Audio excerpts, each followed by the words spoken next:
Hi everyone, my name is Mark Ironson and I thought I'd do this quick video on getting paid as a sourcer, a dealer, a trader in property. And it's a question that's asked lots of times. How do you get paid?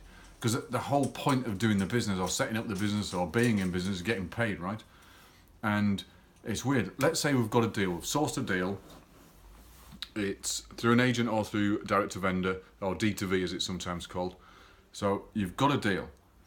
And I presume that you've produced lead magnets and brochures and stuff, and someone's come from your lead magnet. I'll go through lead magnets and brochures and marketing packs on another video, but for this video, I presume you've already done that and you've sent your deal out, you've got some interest in, so you've got some leads in of potential buyers, and they want to buy the property, and you want to sell it and get paid, of course. So we've got a deal and we've secured it on an option agreement or a lockout or whatever you're using, ahead of terms, and now we want to get paid from our investor. So this is how to get paid. First thing is, the lead magnet's gone out, and you'll quite often, I'm sure some of you are marketing on Facebook, and you get the inquiry that says, send me the full brochure, let's have a look at it, and stuff, and so you instantly send out the full brochure, and then you never hear from them ever again. It's really weird. They go really quiet on you. And they're angels on the forums, but they aren't quite, dealing with them in private, it's not quite the case, as I'm sure you'll already know. Let's put an extra step in to make it easier for you to get paid. So let's say we've got an inquiry. Don't send the full brochure. Don't send the full pack out. Not just yet. So what we do is we send the lead magnet, which is just a basic details of the property, not the address, not in any way, shape or form, but it's gone out all over the world, all over LinkedIn and Facebook, and it's on YouTube if you want it to. It's Instagram. It's not Pictionary. What's the other one? Pinterest. It's everywhere. Everywhere you can possibly get to your email list of business cards you've collected. It's gone everywhere.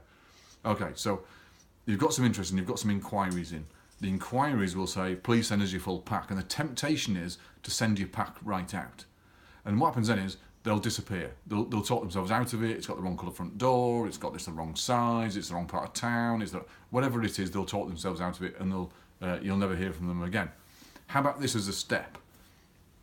Is all we do when we get an inquiry in, is instead of sending the pack out straight away, is just send them a quick message with a little smiley face, very very loose, very gentle, saying, please, I'd like to get to know my buyers, or I'll do it for you. Hi, whatever the name is. I'd like to get to know my buyers before we get into business and stuff. So if you'd just like to give us your details, your contact details below, and actually write name, email, phone number, That'd be grand. Then we can have a chat about it. I'll send you the pack over, and I'll get your pack right over. Cheers, Mark, or Tar Mark, or regards, whatever your name is. And what that little extra step means that you get to know your potential buyers before you send them any details of a property. And when you've got them, it means when they've got they've seen the marketing pack, you can then call them, give them a few days to have a look, 2-3 days gap, and then call them to see what it was that interested them in the first place, and see if the property is right for them.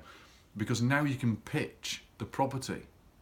Whereas if you just send them the pack out, you'll just have a load of viewers, and they'll discuss things like your fee, and they'll put it on forums and discuss things like where you're sourcing and stuff, but they won't actually come to see the property or come to get back to you. So if you just put that little step in, then you'll get more inquiries, more leads, more hot leads.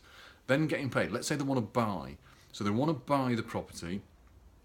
Now, what I do is I charge a reservation fee first. They've seen the pack, and because we're distance selling, so the distance selling regulations apply here, we charge a reservation fee to reserve the property, and that's to take it off the market. So we've taken the reservation fee. I charge £1,000 or £995 plus VAT. You can charge whatever you like, but £995 plus VAT takes the property off the market from you, so you're not going to sell it to anybody else. Now we've got what's called commitment, or buy-in, or paying, or whatever technical term you use, but we've got something. Now, by law, you've got to give them, this is current law, or current legislation, you've got to give them 14 days to get their money back. So the 14 days is safe anyway. So they can then have 14 days to do the due diligence, go and visit the property if they want to. If you've got it secured and you want to do a viewing, you can do. But they've got that 14 days to do DD, during which time they're legally entitled to their money back if it's not for them. And that's fair enough, but at least you've got this commitment. Now, once you've got this commitment, it keeps your buyer in bed, or it keeps them behaving, if you like, because you've got some of their money now. Now, if you don't do that step, I promise you, you'll get messed about from dawn till dusk by your buyers. And they'll demand everything you possibly can, every single detail in the minutiae before they'll commit. But if you get a reservation fee first, it'll help you and your business get paid. Well, I hope that helps. My name's Mark Ianson. But there's a number on this page if you want to chat further. By all means, give us a call.